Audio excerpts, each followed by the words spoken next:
confirm that a quorum is present, and we'll do a roll call of voting members. I'll start. Chris out here. Chuck Fairview. Susan Grillo present. Jean Cunningham here. John Carr.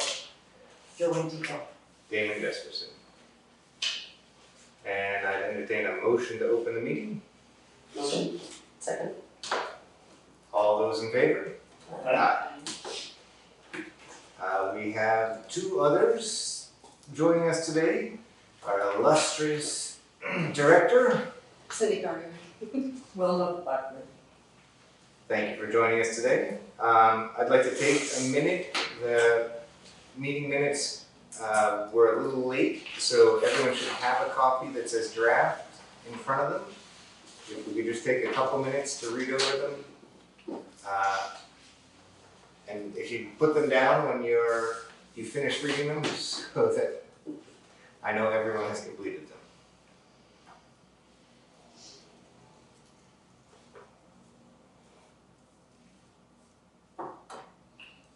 Motion to approve is read.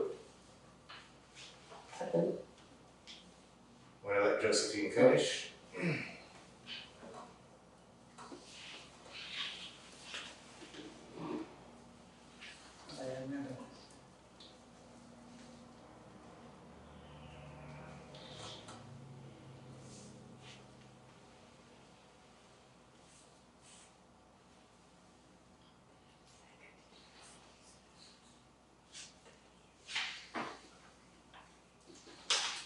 It goes on to that.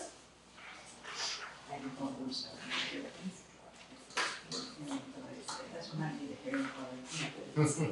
I have the hearing aids, but that doesn't mean anything.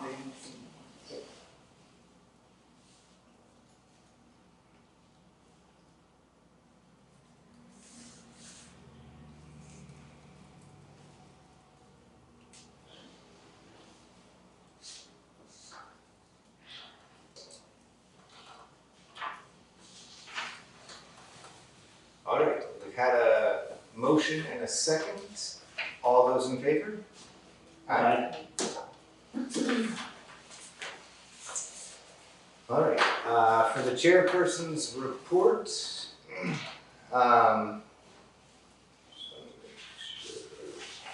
okay,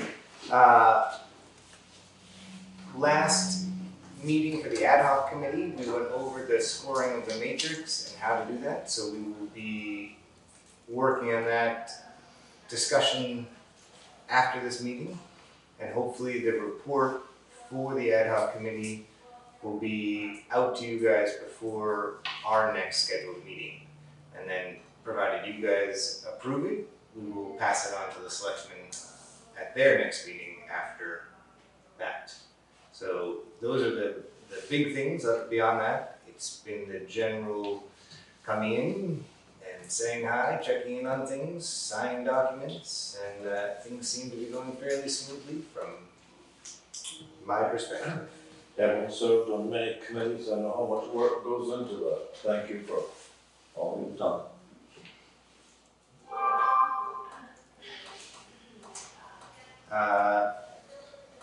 So, do we have any amendments to discuss for the voting policy today?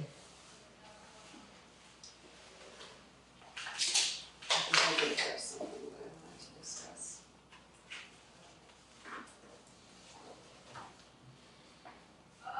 Okay, so one thing I have adjusted was we talked about local trips. So I have changed that to local trips are within a 25-mile radius, unless otherwise approved by the director or assistant director. So we go every week to Market Basket and report that's within 25 miles. Seawork is within 25 miles. But there have been discussions of other potential trips. Last summer we were considering going into the State House. Senator Tara's liaison comes here, had worked on getting us a tour, parking and everything. But we wanted to make sure we had enough people go to make the trip worthwhile. Kathy and I discussed having a minimum of 6 people for an event like that. Shopping is one thing, I'll take one person grocery shopping. As far as I'm concerned, that's a necessity. A trip to a casino or to the State House isn't a necessity, so I wanna try and maximize the use of the vehicle. So when we say 25 miles, that's just for the regular things, otherwise it would be at our discretion. In the minutes, we talked about tips for the van driver. Gifts are a separate entity altogether. So let's say at the holidays, someone who rides the van regularly gives the van driver a gift. Yes. As long as he's under that, we've had a discussion with him and whoever else would be a van driver in the future, as long as it doesn't exceed that $50, then he's fine to accept a gift. But on the regular, if someone's saying, you know, here's a few bucks, thanks so much, that's considered That's it. a tip and would be thus a donation to the Council on Aging, okay? One thing we had come up recently, I just want to make sure, it's in our town personnel policy manual, personal use of town property is not allowed, so no one can use the van, for example, to do personal errands. So there is a vehicle, or I think there's both a vehicle policy and town property policy in that personal policy manual. I feel we need to, Included. yes. So if you're okay with that, I will include. Can I ask a question, Cindy? Sure. So if I give a gift, that's, say $20, and Chuck gives a gift that's $30, that equals 50. It's each gift separately, right? I believe it's, yes. So if you keep giving him $20 every time you get on the van. Yeah. He's gonna have to say, and this is his responsibility to keep track of it, just like it would be my responsibility to keep track of it for me, or, you know, we have to keep on top of that. So if the issue that came up was one particular person wanted to give him $20. This person said, thanks for all you've done for me all year. Mhm. He did the right thing and brought the money in and said, I don't know if I can accept this. And then I went and just did my due diligence to make sure that it was fine that he accepted that. But I said to him, you need to keep an eye on this. Right. So should she give you another $20, you're still fine. Yeah. But if she gives you another $20, then, Right. but yes, it can, So individual person, not, right. you know, okay. But it's different for teachers, which is different. So like a class can't give a gift that exceeds $50. Right. So which is very strange. Otherwise, yeah, it's what I remember from the training. Yeah. So So we should hire a teacher for a driver? I don't think that's where we want to go. So if everyone is okay with these amendments, I would entertain a motion to amend the driving policy. So, So I don't know how does anyone know who gives him a tip? Well, Unless he tells you. With who our it is. particular driver, he's very open. Normally, he'll come in and say, so-and-so rode the van today, and they gave money for and he gives me a little envelope. And it's passed off as a donation to the council budget. But that one time, that when someone said specifically. I gave him a tip this day, that day, did he tell you about it? He's been very honest about that, so I trust that he would do it. It's just honesty. Yeah. I mean, even in here, it's, you know, someone could say to Janine, thanks so much for all your help helping me with services. And give her, she would, you know, I have to have some trust in the staff that works here. I understand. But he has been very honest about that, so yeah, so I am. I mean, I suppose you could say the same for any town employee, that could happen. So you gotta assume that They're doing the right thing. they've done the right thing, they've We been all take the trained. training, we all take the training. Yeah, exactly. It's something that comes up Exactly. periodically that I just, you know, simple things like dress code and whatever, all of that Yeah. stuff, it gets all wrapped into just a Yeah, reminder, yeah. so. Alright, so that's the policy. We didn't go. We did vote. Yeah. So all those in favor? I, Who made the motion on that, sorry? I did. Did you? Who seconded? It was Me. Chris, yeah. Alright, I'm gonna step out because my partner her car is broken down on the side of the road. Oh no. If you could take over for just a moment, Chris? Dog policy. Dog/animal policy, I'll call it. So, I brought this to you guys before, and I should actually go make a photocopy, but I'm gonna ask you to review now. So we had talked about having an animal policy here. I have had a couple of occasions where people have brought dogs in. normally, it's no problem. People bring their dog and it's on a leash, the dog is well behaved and clean and whatever. I've had a couple of occasions people brought their dogs in, either let the leash go or it was not on a leash. I would say that can be concerning to certain people if you're not a dog person, if you're frightened of dogs, whatever. I wanted to have some, or allergic, I wanna have something in writing. We've also had an issue with someone who has brought a dog to events with meals. I do have a gentleman who comes in with a service dog. You wouldn't even know that that dog is here. The dog, you can attest to that. People who've come to like a traveling chef or the other events, that dog sits underneath, and you never hear boo from that dog. This particular event, I had a couple of participants say to me that they were uncomfortable with the fact that the dog was, I don't know if it was a dog treat that she gave the dog, but handed the dog something from the table. They were upset about that. I need to make sure everyone who comes here is comfortable. I did have a discussion with this particular person who told me that the dog was a service dog, and I said, oh, I was not aware of that, and she said, she's in training.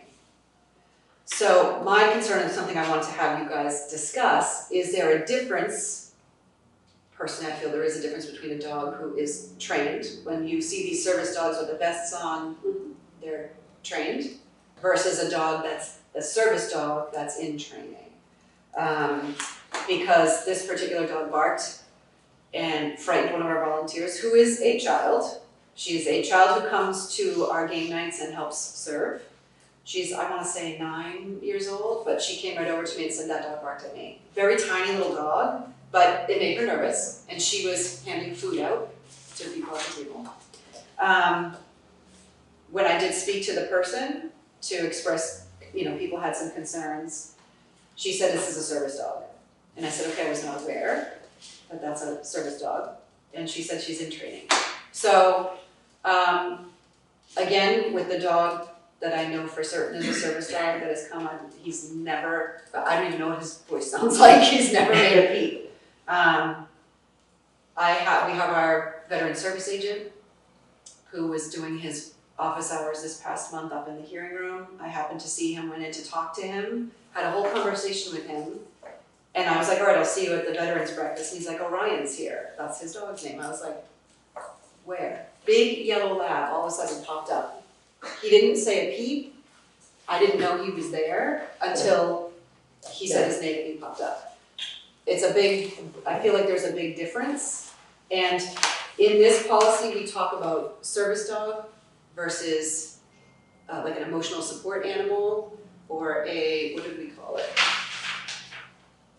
I feel like we had a different, emotional support or comfort animals. So what we're writing here is emotional support or comfort animals are not permitted inside the sealer when meals are being served. Obviously, a service dog can come every time, but those dogs have a task, they're trained for a specific reason. But emotional support or comfort, or just your pet. I have a couple of people who come in here that just visit with their dog. And I'm fine with people visiting with their pets as long as there is control and there's not something that's frightening other people. Like when a dog barks, it can be startling to some people. So I don't know if there is a way to, I don't know if I'm allowed, and I can send this back to town council to say that the service dog has to be trained, not in training, or what your thoughts are. I have thoughts. So I was at a doctor's office the other day and a dog came in. Very mild dog. It was a great day. And I tell you, some people want, like this, that's a huge dog and it's a nice dog. But when I lived in Hamilton, we had one behind my house, the kids used to go through there. It was a Rottweiler. So you have nothing about breed and nothing about size. And let me tell you something, if I saw a Rottweiler in here, after the experiences I've had with them, I would be petrified.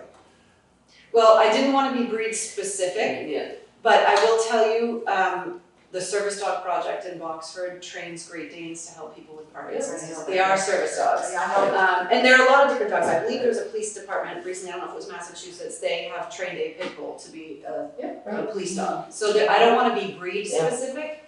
And I don't wanna say only small dogs can come here because Yeah. this particular dog that frightened and bothered a few people was literally this big. There's nothing to her, Yeah. you know? But I have to be fair. Right. But I do think the training has a big piece of it. Hi. Go ahead. Go ahead, John. I'm just suggesting the only consistent way for you to notice it would be to not be breed specific. I would agree with you when I was interviewing other council on aging locations when I went to Amesbury.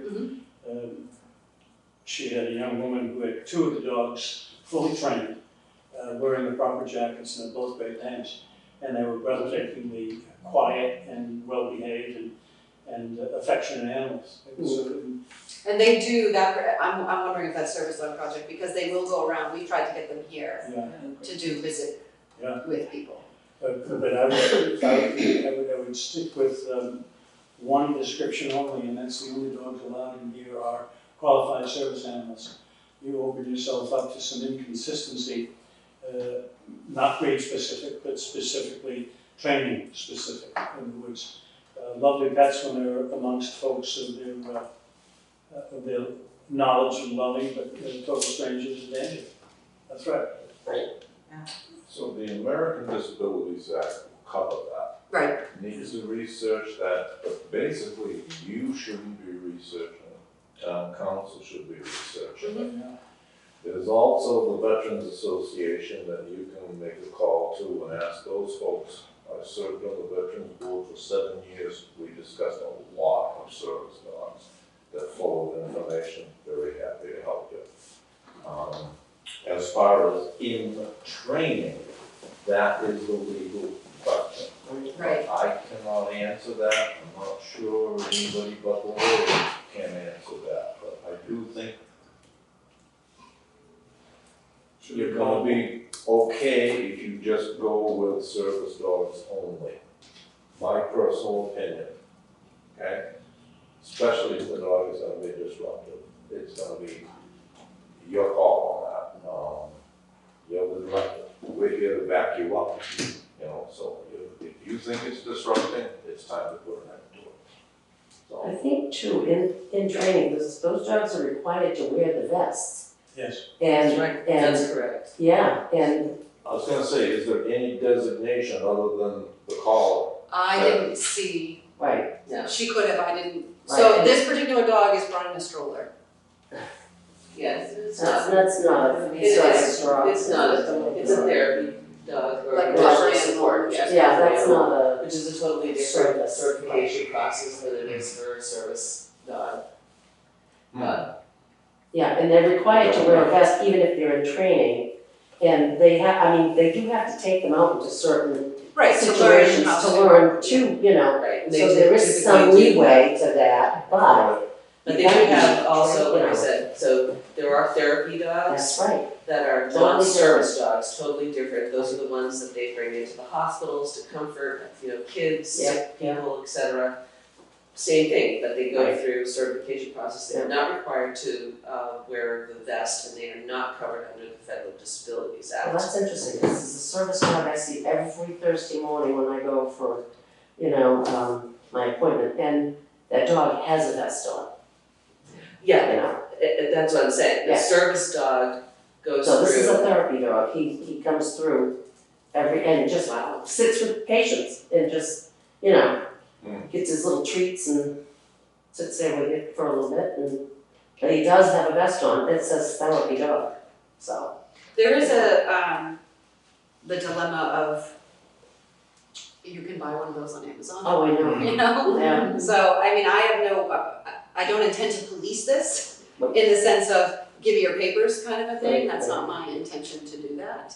And it does say here that I believe we put whether a dog or animal is permitted to return to the COA. So if a dog is disruptive, I can ask the person to take the dog out, or animal, I wanna say. It might not be a dog, that's someone's Right. service animal, right? And that they can return only permitted at my discretion. I certainly don't want to make people feel unwelcome here on either side, right? The person who has the animal or the people who are here participating in events, but my primary focus here is to put events and programs on for people, and I want them to feel comfortable coming here. And, I mean, I even have people that come in for constituent services to meet with Senator Tarr's office or Representative Kazner's office, and this particular person brings a big dog in to the COA. No matter which way you turn. I mean, I saw a guy this morning walk into town hall, Right. and sometimes people come in without leashes, and it can make people in here very nervous. Yeah. If they're not dog people, you know? Yeah, and I think you can fall back on if the dog is disruptive, he's gotta go, you gotta ask it to leave, so. Well, and I think other than service dogs, there shouldn't be Right. dogs at food You know, events. absolutely what she. Yeah, that's Right. what Right. sort of brought this Started up in this. the, Right. yeah. Because if they're not a service dog, they Don't will belong there. beg and all that kind of stuff. Well, so just to Dogs are trained not to, so. stepped out, I had an incident recently where, a participant brought a dog, a very tiny little dog, in a stroller. So the dog was contained, but barked a couple of times. And one of the times the dog barked was when our volunteer, who happens to be about 9 years old on game night, was serving food, and it startled her. She has a dog herself, it's not like she's afraid of dogs, but it made her nervous. So I had to have a conversation with this particular participant who told me the animal is a service dog in training. In the stroller. So, and she did state that, Right. you know, I do need to bring a dog into situations like this to help people It's a training. real stretch of the rule. But- I mean, I think some people don't recognize the difference between a therapy dog and a service dog. They just call them all service dogs, and so that may, I don't know if the person is, you know, I wasn't there. I don't know if she's intentionally deceiving or Well, misremembering. this person, You don't, right. her husband is a Vietnam vet. So she did say that to me. So, I And mean, he maybe has that's just. PTSD, so I don't know. I don't wanna be Because the asking dog would her. be with him most of the time. Right, exactly. If Well, they it's a were service sitting dog, right next to they each usually- other. Yeah, they were Oh, sitting okay. right next to each I other. mean, it's It sounds unusual like to see a service or a therapy dog in a school. Yeah. Usually they're, Makes you your know. job tougher. Because they're ready to do whatever job Yeah. is Right, they're I mean- exactly. trained to do. I think and I'm sorry for missing part of the discussion, but I think the policy that you are looking to do is to protect all the people who are here in the space. And so I think, you know, we have to allow service animals, as I Yeah. understand it, and they are very well trained and they Yeah. should not disturb. You know, I remember, I can't, why his name is failing, but, you know, one of our veterans who did a lot with the cemeteries had a wonderful service dog. And, you know, it was very helpful to him. Well done. Donnie, yes. I don't know why his name was not coming. Space is right there, but his name was not coming. And A, those dogs are not disruptive, and B, we're required to allow them. But I think the policy needs to state that any dog that's disruptive can be removed from the facility. And it does state that, but And beyond that, no dogs outside of service dogs without prior authorization are allowed at events. or do we just say That's service dogs only, or service animals only? Well, I think if you have someone who has a therapy dog that you've met, that has been in a lot, I think if you say without prior authorization, it essentially says service dogs only, but you could then say, make an exception. You know, because I know there are people who come in with their dogs fairly frequently, and you can say, oh, this dog is not going to, I don't anticipate causing a problem. You want to come to the St. Patrick's Day thing, no for that, but you want to come to a game night. No, for Yes. that, it's food. Food. Well, So but that's what we're talking Yes. about, is saying that any events that, so game I night, just wasn't holiday sure if lunches, you would yeah. want to have Yeah, that so flexibility. we've had this discussion as a staff, and that's, like, If it's we better have to food have for everything, Right. but we're talking about a specific meal. Yeah, so the question from my mind is if it's better for you to have the flexibility to say, yes, that dog's very comforting with you, I can see how you use it, it's okay to come to this event with your dog, or to say, the blanket policy says no, there are no exceptions, your dog can't come. Like if that's easier for you, that's the Because way I I think feel it like should it'll be cherry picking, and it might look like I'm favoring Then I someone think- over another, and I don't wanna give that Yeah. appearance. I go back to protocol. You need to establish a firm protocol and not be an umpire under any circumstances. Yeah. So if service dog is the benchmark, then that's it. And make it an absolute iron, clear criterion, no dogs but service dogs. At Okay, events when food is served. Oh, no, I'm you're saying suggesting anything. anything. If you get a large group of people, it's a lot different than somebody strolling down, to work with the desk at town hall with one dog, one person. You come in here with 25 or 30 people, it's Sorry. and I think it needs to be a hard protocol, hard rule. And you stay clear of umpiring any aspect of it.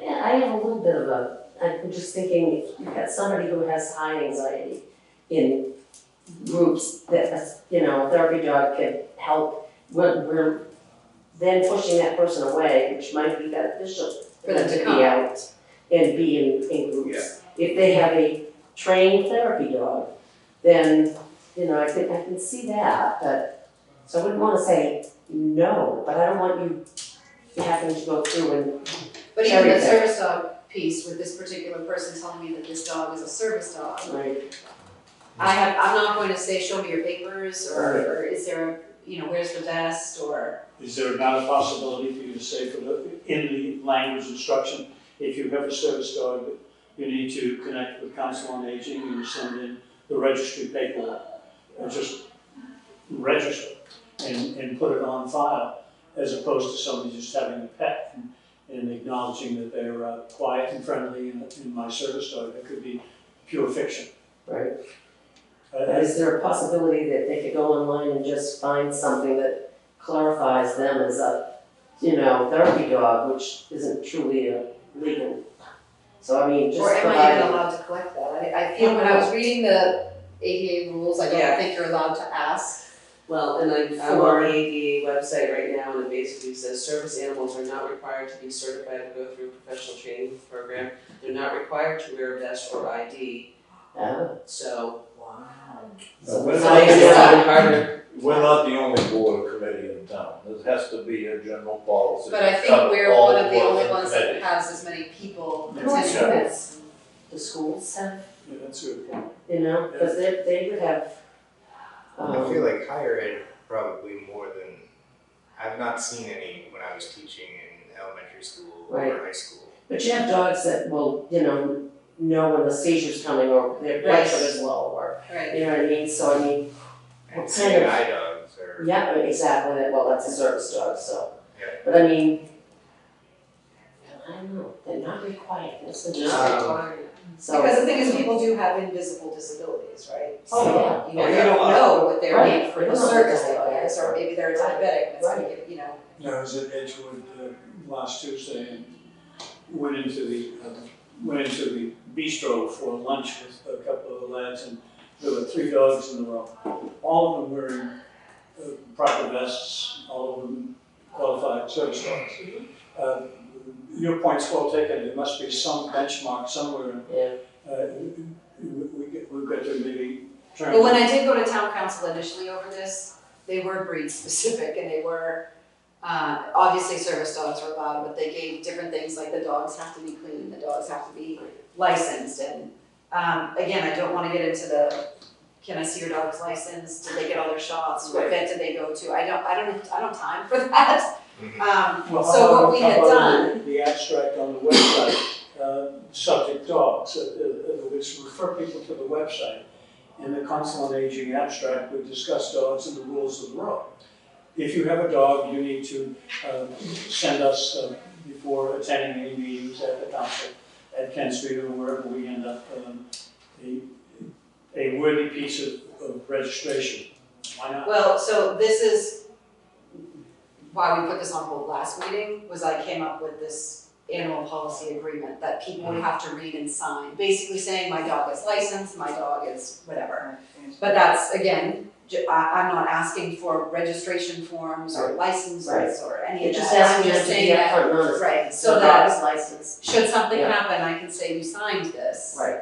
And your dog doesn't have vaccination, Right. you know what I mean? So, I think it just eases up on the liability part on Our part. yeah. Does council say that's sufficient to ease up on liability? I didn't send this through to town council yet. I wanted us to kind of suss things out, because I know that this is it's a difficult issue. I've been through it at a raw level, literally walking down to the river, a lovely, magnificent.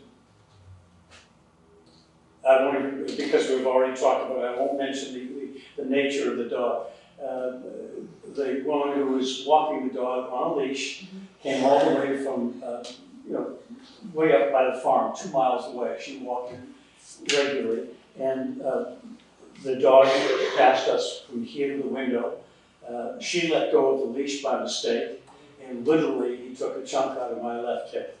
The only thing that kept it from being worse is that I had a pair of snippers that I had been using to clean bushes, and I'd forgotten to take it out of my left pocket.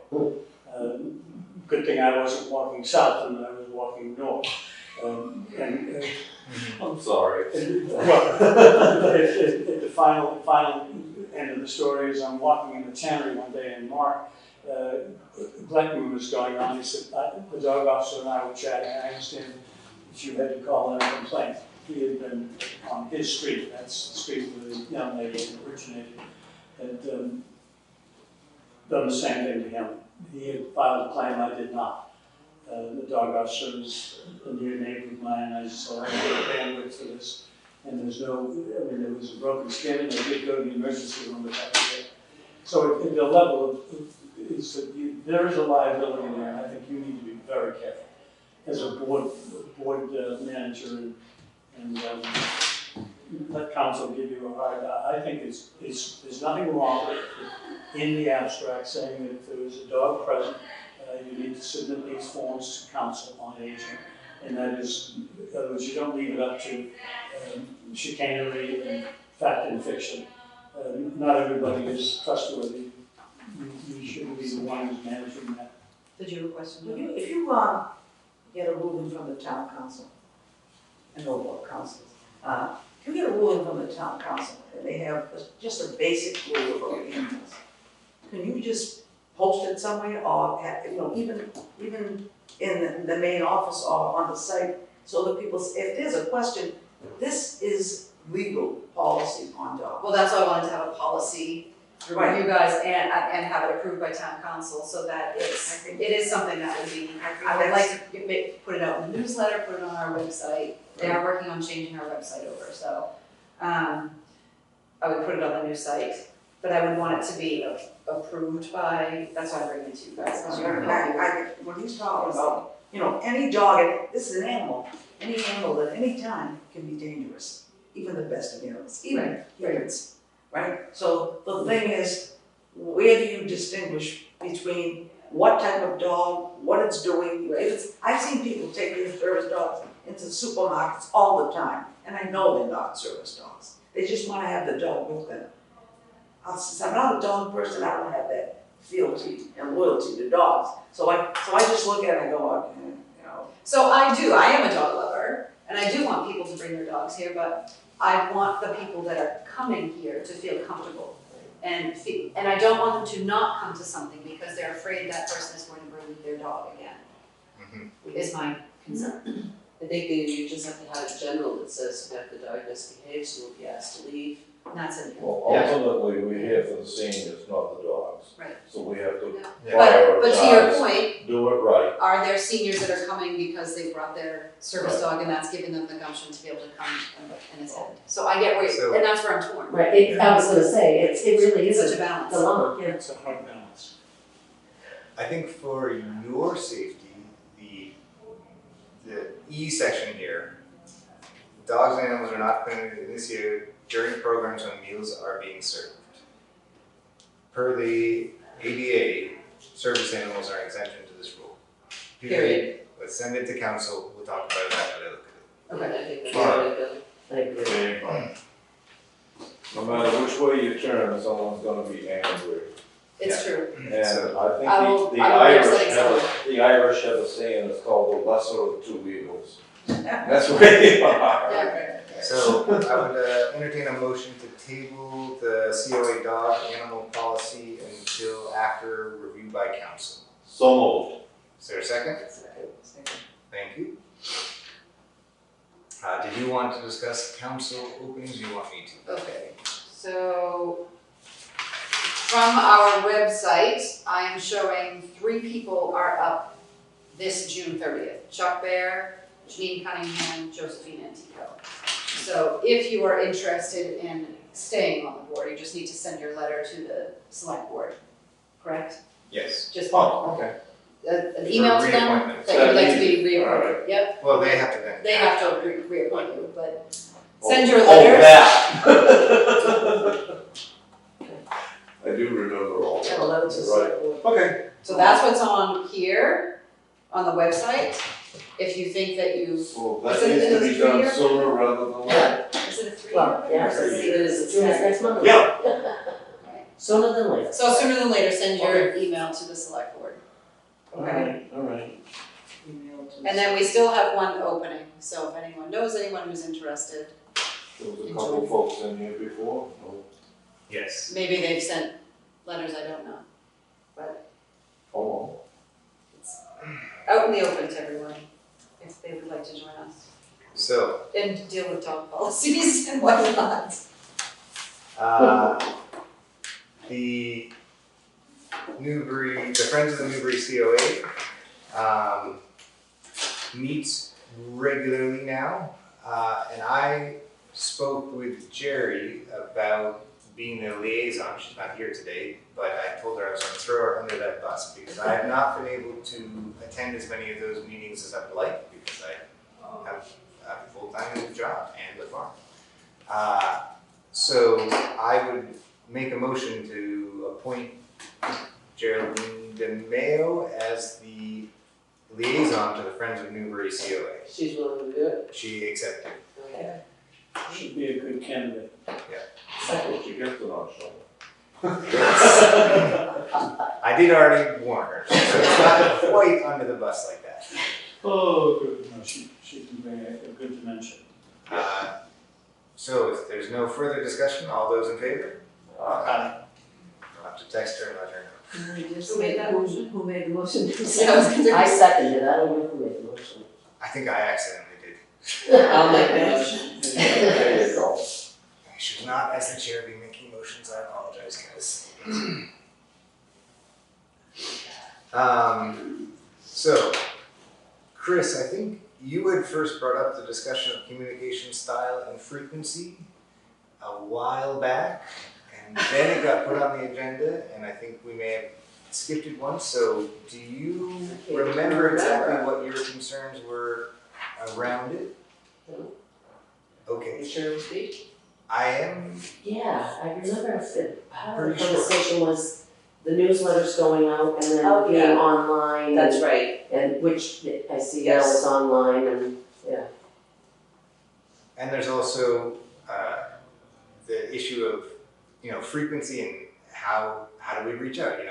If you get emails every day from the same group, you ignore them all. If you get them once a week, do you ignore them all? If you get them, every other week, so what the best way to communicate with our members, with other parts of our community, is a valid question. There's also how we present and when we present things publicly. You and I had an unfortunate discussion about posts on Facebook, and if you say something that involves the COA and you don't clarify, I'm saying this as Damon Jesperson, it's taken as a statement from the COA, which can then muddy waters radically. And so the general discussion of how, as a board and as a group, we want to talk about things, where we want to talk about things, I'm fairly sure we don't have a Twitter account. I struggle with keeping Facebook updated. Yeah.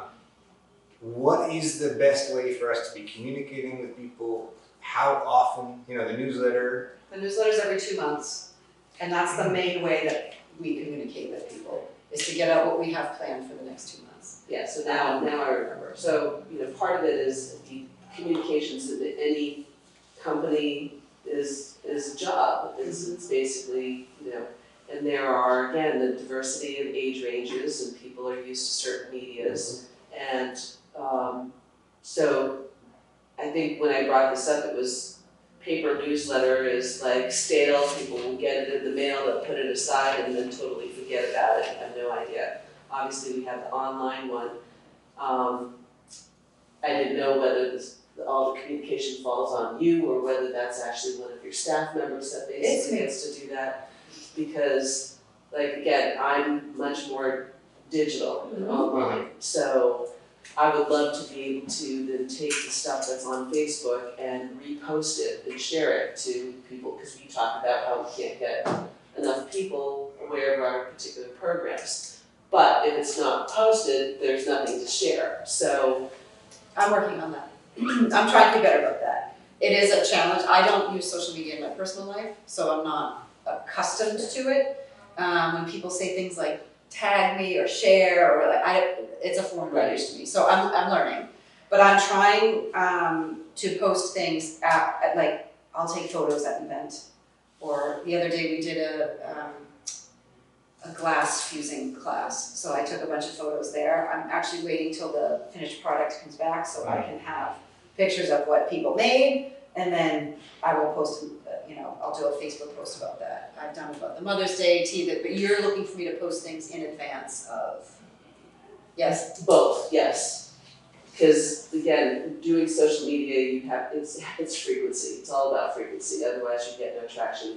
The other thing is, I would love to see the Newberry Friends basically doing that. Like, I've been taking a look at their website and their social media account, and they're posting things that are great, but they're not necessarily programmatic, like sharing programs. I'm like, why aren't they at least doing that? Like, hey, this week we've got yoga, or this week we've got mahjong, come on and do that. So I would like to see Jerry as part of that, maybe like nudge them to do a little bit more of their. So Karen, the president of the that's Friends, did say to me, if you do posts, I will like and share. Correct. So it all sort of Yeah, Comes is full back circle. to this direction. So I work on, but what I will, so I know when we did the candidate forum, I've done a post prior to the event. When I've done a veterans event, I will put a flyer together and post it prior to the event. I will be better about, I'll just start making sort of general flyers, so to speak, about yoga, about mahjong, about pickleball, whatever, so that I can have something that I don't have to tailor every time and be able to post flyers, so to speak, on social media. So I'll work on those. Now- You have this, you have a knitting group here. Yeah. So my condo complex, which is one place I post everything, and I send everybody an email what to look at. And I highlight it and do that. So I do get them informed. As much as I have them informed, they form their own groups. I said, well, why do you have a knitting group when we have a knitting group at the Council on Aging? Well, I don't wanna go there, I don't wanna bother, so I It's just not for everyone. I mean, I put a newsletter out to 1,500 people in this town. 1,500 people are not attending the events, but you pick and choose what Thank event you like. But you're picking and choosing what you like or your comfort level is, and sometimes people feel more comfortable doing their own group with their own What I friends. most do- Other people want to meet new people or want to be part of the, a greater community. And really, I go around and walk all around. What are you doing? How come you doing this? Why don't you come here? We have a wonderful program. And many people have come because of that. Then people have some come. neighbors. Many people come from Caldwell. But a lot of the Caldwell Farm people, they come for specific events, I would say like mahjong or Painting. painting classes, Right. right? And then I have another group that solely comes for bingo and knitting, and you have to find what works for you. That's why we offer such a variety of programs, Yes. is to try and hit as many people as What's possible. the site down here, I forget the name of that place, but in the center of town, they have this big place. And then people put, what is going on in the town. So there's a central location. I think it's down there, that grocery store, begins with a T. I can't remember my name. Like that. So, and I've seen that post up there and I say, well, wait a minute, they have a program here. Things. There's a central posting site downtown where they post things. Well, I think theoretically that's what Facebook is. It's like an online bulletin board. And it's Exactly. for me, it's on me Right. to post those things. So I will be better about coming up with, and I don't want to put everything, like the newsletter can be overwhelming to people, right? Because I'm showing everything for the next 2 months in Right. one, and a lot of them will read it and they put it aside and then they Right. read it again and they put it aside and they read They it. throw it out. They don't Some read do. it. They don't Some. read it. They don't throw it out. But I They think- say, what do you mean you're throwing it out? One of the issues is that, some people like to be talked to. They want to have a conversation. Some people would prefer to have it It's in an multi-channel, email where I was they gonna read say, it. that's the You know. communication style. So I think part of the question is, how do we communicate? Texting my mother is really inefficient because she doesn't open the texts. She sees that she got a text, she just doesn't open them, they pile up, and she misses things. I think it's great because the text is there and you can refer to it later. So if I give a time, she's also very bad at remembering the times of things, she could reference it, but she prefers a call. That's her style. And so, Well, thanks for bringing that up as well. So again, there's not one way, it's many ways. And again, communication is typically a job, like whether it's part-time, couple of hours, whatever. And it shouldn't, you're directing, so you gotta do, I don't know if there's anyone you can delegate. Facebook, you can have multiple content editors. So, Well, our other problem with Facebook, I will tell you, and I'm working with IT, is there's 2 other Facebook pages for the Newbury Council on Aging out there, yeah, the old from ones, old ones. Yeah. But they need to just. But I couldn't, I had reached out to them and they're like, yeah, okay, you want me to take them down? Like, that could be anybody, be like, hey, take my competitor's, Facebook page down. So it has to come from IT, from the town. It might work better now that I have a .gov email, but it kind of fell on deaf ears when I was trying to get the other 2 pages that have had no content for years on them. But when you look up on Facebook, Newbury Council on Aging, particularly the one that has a picture of the school, always pops up for people. The one that I have now, that is semi-active, doesn't really come up in the searches. So people are finding it by going, so the friends will tag me in something, or the police department, and they're finding us that way. So I need to work with IT. He has a laundry list of things that are so much more important than my old Facebook pages. So it's on the list, it's just not that high, but I will address that. But I think like you said, and this has been said to me in the past, the frequency of posting, not every day, No, to your point, Mhm. right? But at least once a week. Once a week, Yeah. I should be posting Once a something. week. probably, either end of the week Thursday about what's coming up next week. Yep. yeah. Once Or Once a Monday. week. And that My Senior Center software, Yep. they also have various add-ons so that you can do text, so SMS communication. So for those of us who Prefer like that. to have, So I do have with that My Senior Center, we have a messaging, but it's a voicemail. I don't think it's text, I'll double check. I think it's an upgrade. How do you engage with those on Facebook? I don't engage, so I'm not having like a back and forth. I post something. Yeah. If someone's writing there, hey, I'd love to come to knitting, I'm not checking that to register people. I'm just, it's a bulletin board for me, that I'm putting out, hey, this is either what we did, to try and let people know Right. we have things going on here. I can post, we have yoga or knitting or this or that, but I like to show participation too, Mhm. that we've had people coming, so And some The people list of those received in your posting, is that just? minimal. So when I see like likes, if I have 5 likes on a post, I'm like, woo! I need to step That's back great. so you're in charge of what- 5 people. So that's the You know? one thing though, once it's posted, and also you can create events, that then you can share it with your own network. Correct. So that's again, sort of like. So you and I need to sit down then, because I don't think I'm understanding. So again, part of it is just like, I wouldn't mind doing a little training for the board, and obviously not here, but the more we can get the word out, and it's just doing little things like that. But you can set up events, and then the events can be shared, and they can actually So we'll- do it that way. Maybe you and I. So Sure. 50 becomes 500 kind of. Yeah, Well, exactly. how do you get on the list to receive those bulletins?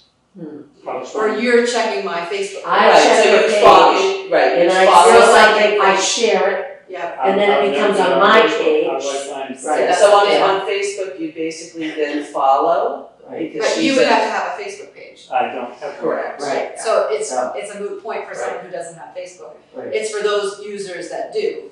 right. Have I think a lot of Facebook. people in But the there's- age group, they don't Yeah. do Facebook. No. Well, And I. it's probably It's- 50-50, Yeah, it varies. It's Yeah. 50-50, because you have a lot of It's people just- who are on there, and that's the way they share all their grandkids. Exactly, Pictures, exactly. blah, blah, blah. So you're either on it. Like or my not, mother-in-law or was you on Facebook, and Yeah. she's like she was 4 years older than my parents. My parents have not touched Right. Facebook with a 10-foot pole. So it does, it It varies. varies. Yeah. You know, what And people's you have comfort to level know, is, or. like you're saying, you're learning and what you know, Mhm. you have to know how to follow.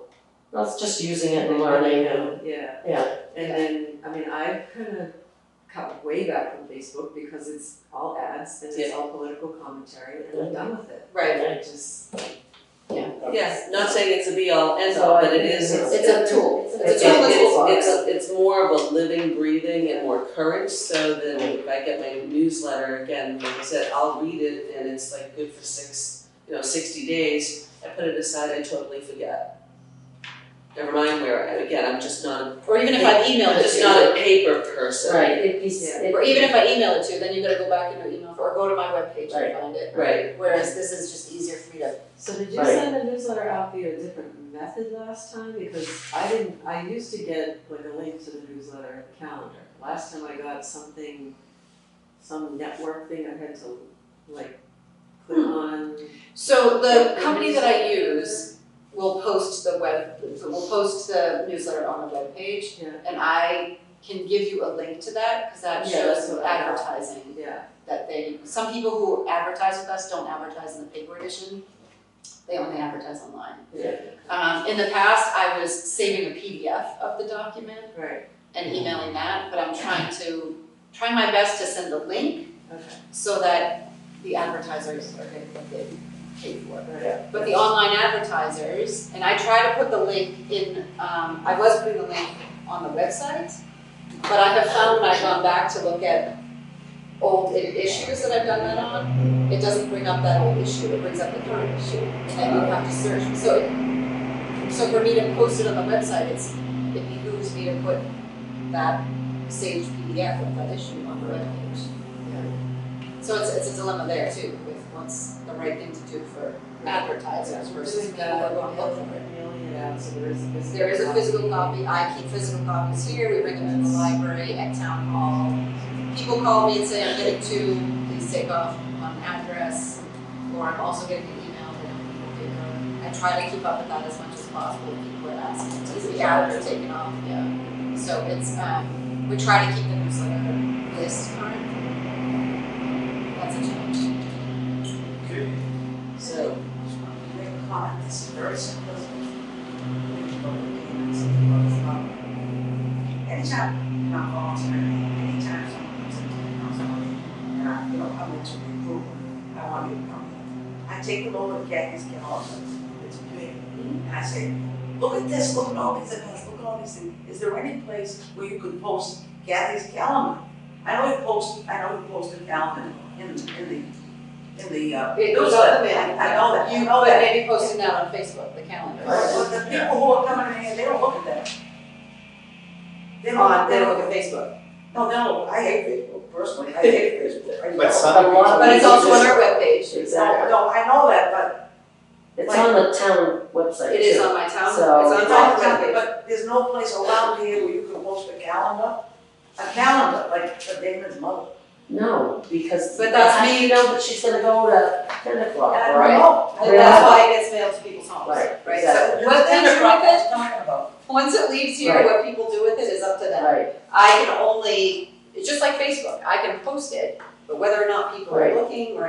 understand, how did you get this program started? You had to do something. The newsletter was our biggest. For Right, total. good letters, good. And, you know, I tell people, read the newsletter, I do everything, but I'm in a complex, you know? Yeah. It's different. So Jane, I think you've had a lot more press in the paper lately, Mm-hmm. and I commend you for that. So that's me calling That's a or great thing emailing, to saying to them, hey, we're having an That's event. Yeah, I've gotten calls, so you've done a good job. So we do try to, when I have bigger, they don't always, I've had them come drop into like knitting or bingo, and they're looking for the bigger story, you know? Sometimes I will send them a photo. We had a photo recently of a student from Triton who comes to our knitting group.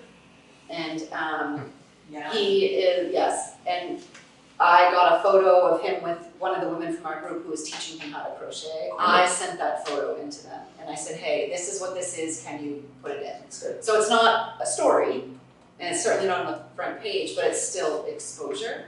But when we have bigger events, like we had the Mother's Day event was on the paper recently, it's me calling or emailing, being like, hey, and I'm trying to be better about that too, because I wasn't good about No, that. I've noticed it a lot, so. Yes. That's good.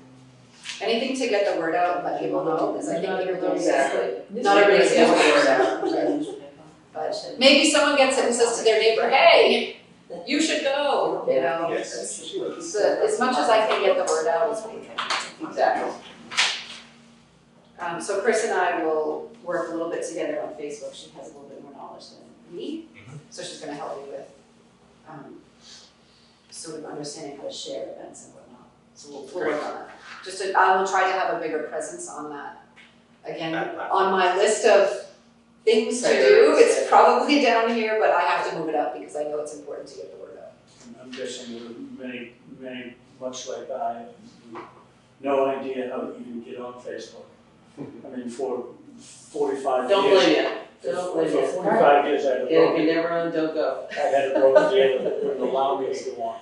It's like personal opinions. But that's also why I send out the newsletter. Yes. Which I read thoroughly.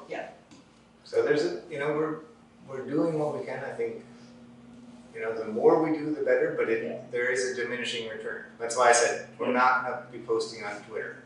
Because I don't think enough of our clientele are active there Absolutely. for ways to reach. If there's things that we should be doing that we think will yield high returns, we'll try and do them. So, having the calendar on the webpage, maybe that makes sense. Facebook we'll work on. But, Twitter we're gonna leave alone. One of the trustees coming back to Yeah. expanding the mail list for the letter. The last town hall meeting was remarkably successful. 100% won for 29, or 29 for 29 by a margin. And some very interesting numbers came out, and that's the number of numbers and the median age. It's in the 40s instead of the 60s and 70s as in past.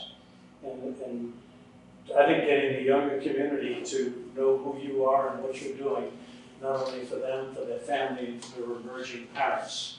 I think that's very important. If there's, and it seems like there's enough, that even if it meant trying to get a larger volunteer group to help with the mailing, because I know it's a labor-intensive activity, just trying to expand that 1,500 mail list. I think that is not going to be as well received because I think a lot of younger people in their 40s are going to look at something from the COA and say, that's not for me. If we did a small flyer All that. We did that With the in the tax bill, I think that reaches people, the tax bill, But consistent, do it again, repetition, consistency. reaching out, asking for help. Yeah. Saying some of this, but it's gotta be quick, big, easy to digest. Whereas the newsletter, as we've said, is pretty dense, it's packed because so much goes on. Well, it needs to be, yeah. But I think that can be overwhelming when you have a child who's like, mommy, mommy, mommy, mommy, mommy. It's like, no, that's 3 pages, I can't read that. My newsletter 16 pages, so no, they can't read Yeah. that. But I know what you're saying with the tax bill flyer, I can look at that again, but I will say I wanna look at that next fiscal year, just because it does cost me money to print it and to email it. It may attract some advertisement as well. It did not in the past, but we can try again, you know? Yeah, so it's something we can discuss in Yep. the future. And trying to save someone money, they always look at it. Is that what you're talking about? If you, Tax bill?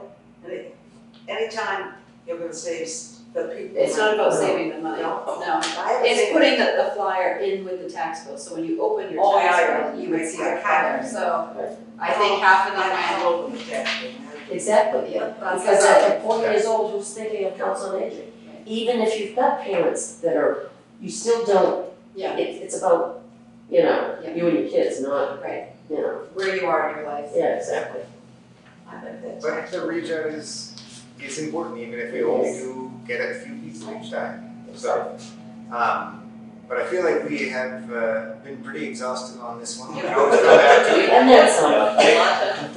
So I'd like to move Moving on on. to the discussion of the expenditure report. Okay, so periodically, when I get the expenditure report from the town accountant, I email this to you guys. And I've sent it to you with no instruction. So I just wanted to review so that everybody knows how to read it. So I think the first account is pretty explanatory, COA salary and wages. That's how the staff gets paid. COA expense is the expense account that I get from the town. That's what I use to pay for things, whether it's tea and coffee supplies, or the guy who comes to clean the floors once a month, or programs that we do. Is The that COA part of the expense, budget? that is part of it, yes. So that is salary and wages expense is what I get from the town. The next account is usually several pages because I'm paying most of my invoices out of here. The next account that is on here,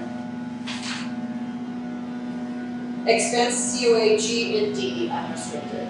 That's gifts and donations. When someone sends a check or hands us money on the van, money from there gets dumped into the gifts and donations account. It's unrestricted. If someone said to me, this $100 is meant for you to use it for X, then I'd have to have them give me a separate account to put it in for that. Then it becomes a restricted account. Okay, so this is unrestricted.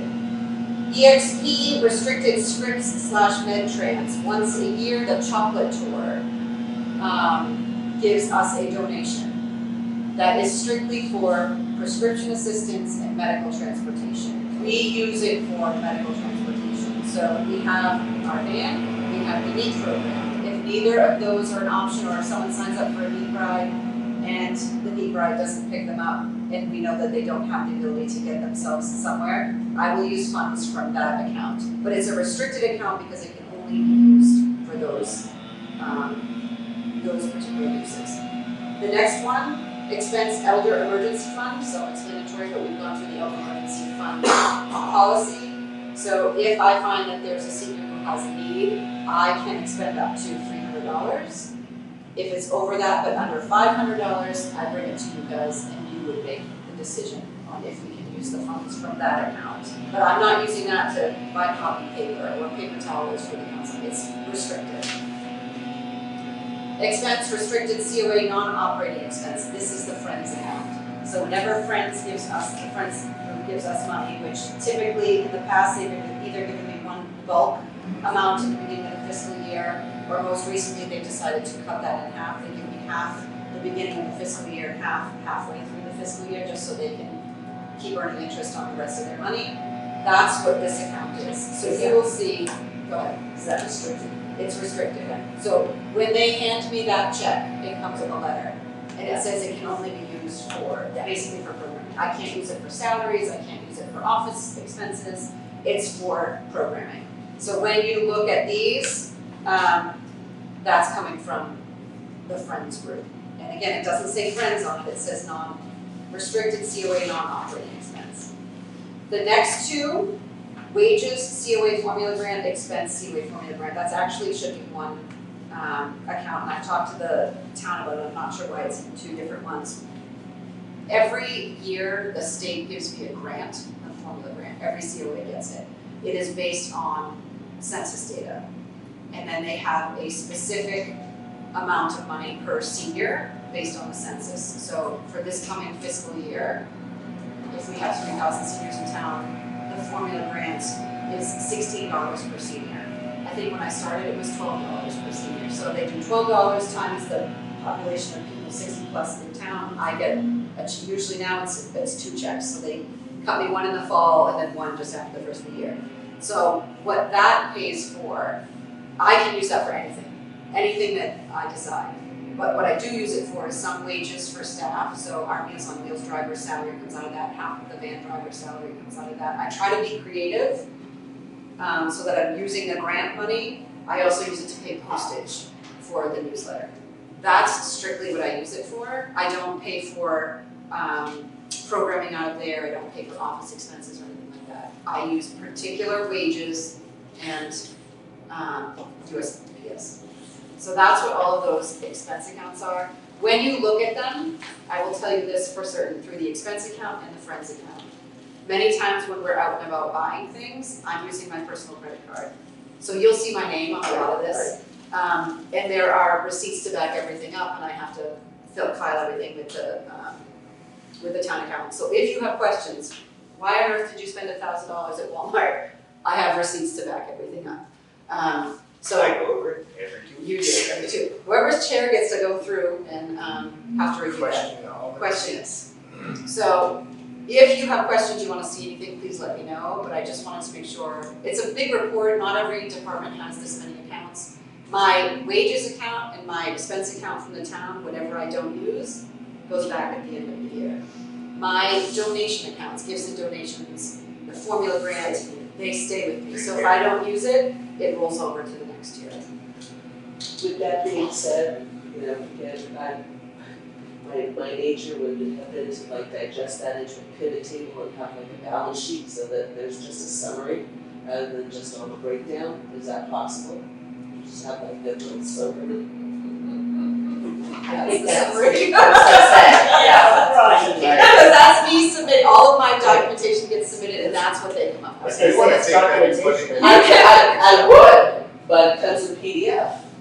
I need it in Excel. I think I get it in PDF too. I don't get it in Excel, I get it in We could PDF. talk to the, And see if I can convert it into an Excel, but if I could, it would just be easier to basically say, okay, here are the major buckets, this is what we started with, this is what we ended with, in the story, rather than going through all the detail. I'll see if we can convert it to an Excel spreadsheet and see if that helps. Perfect. I'll work on that. Sorry. Alright. I bet it comes. It comes to me as a PDF, but I can, because I usually just forward it on to you guys. Yeah. I can, alright, so you want to move on to my report? I think we do. Alright, so our volunteer luncheon back in April was a big success. That's an opportunity for us to thank our volunteers for all they do. That event was sponsored every year by the Friends. So one thing I did talk to the Friends about was giving them more credit for what they do. So when I put an event in the newsletter that is sponsored by the Friends, I will make sure to say this is an event that's sponsored by the Friends. When we post it on Facebook, I'll make sure to say this event was sponsored by the Friends. So they're giving us funds, I should be giving them credit for that, so I will work better on that. The Mother's Day tea was also a big success, I think everyone enjoyed that event. That's become an annual tradition. That is not a Friends event, that is one that comes out of our expense account. We do have a traveling chef today at noon. Our Veterans Breakfast is Wednesday the 21st at 10:30 a.m. here. Our June-July newsletter, I will be hitting send to the printer today. We are waiting to hear back from a couple of vendors that we're looking to do a couple of programs. One is trying to set something up with Java Flats. One is the Rusty Can food truck. We wanted to do a game night in July and have a food truck come. So we're working on hearing back from those two vendors. If I don't, I just have to pivot those to another month. Ham and Beans supper at the Byfield Fire Station is, that's not right, I wrote Tuesday, May 10th. Must be June 10th. We had it scheduled for the night of town meeting and we had to cancel it. So it has been moved. I believe it's June 10th. Yes, June 9th is Monday, so. Okay. So that'll be At the Byfield Fire Station. Pickleball starts on Tuesday, June 10th with the beginner class, and then That will be every Tuesday from 9 to 11. We're gonna do 4-week sessions. So if you sign up for a beginner pickleball class, you're committing to 4 weeks. If you think you need more after that, you just sign up for the next one. That one requires registration. The open play on Thursdays from 9 to 11 is open to anybody. And these are at the sport court on the field house. That's how you state instructors last year. Yes, we are. We have traveling chefs on Monday, June 23rd and Monday, July 7th. Registration is required for that. Hearing clinics, Monday, June 9th and Monday, July 14th. That requires registration. Our Medi Pedi on Wednesday, June 25th and Wednesday, July 31st also requires registration. Those are clinics that I want to say they're usually about 20 to 30 minutes each person. Hearing clinic is free, the Medi Pedi you pay the nurse who comes directly. Upcoming holidays if the office is closed, Memorial Day is Monday the 26th of May, Juneteenth is Thursday the 19th of June. July 4th is a Friday this year. For the staff, that means that it's a floating holiday, so we are open on the day before the holiday. I know some places they close the day before, we are open on July 3rd. Our Shine Counselor again is available year round. I do get calls or emails periodically asking to speak to the Shine Counselor. He's happy to speak to anybody anytime. Open enrollment isn't until the fall, but he can at least guide, some people are turning 65 soon, they want some information. He's really wonderful, and just call our office and we'll connect you. And again, we're always in need of NEAT volunteers to drive for the NEAT program. That program is really helpful to us here to get people to that program. That's it. All right. That's a lot. Is there any new business that I would like to be put on the agenda for next time, or anything that can be, any other announcements for new business? All right. I believe we should probably have our next meeting on the 9th or Do you want to do the 16th? That's the morning. 16th. I will be away on the 16th. Will you be here on the 9th?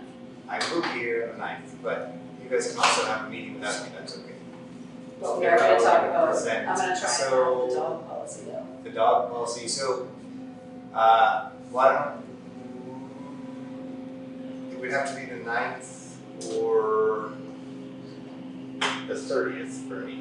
And the 30th would give us more time to get the policies together, so can everyone do June 30th for the next meeting? Yes. This next one, within 1 minute. Okay, Is that a meeting where we have to elect officers? it would be, the election of officers should happen at that meeting too, this would be, well, hold on, when is the reappointment? June 30th, I think it says. Yes, you know, So you can't, so you would do it for the July meeting, July right? meeting. Because if their term goes through June 30th. Yes, Right. so it'll be in July that we re-elect. What's the thing is June 30th, right? Yep. We're trying to decide that. So I would entertain a motion to set the next meeting date, June 30th at 9 a.m. Is there a vote? Second. There needs to be a motion first. A motion. Second. All right, all those in favor? Aye. And would someone make a motion to adjourn? So, Motion to adjourn. All right. Sounds unanimous.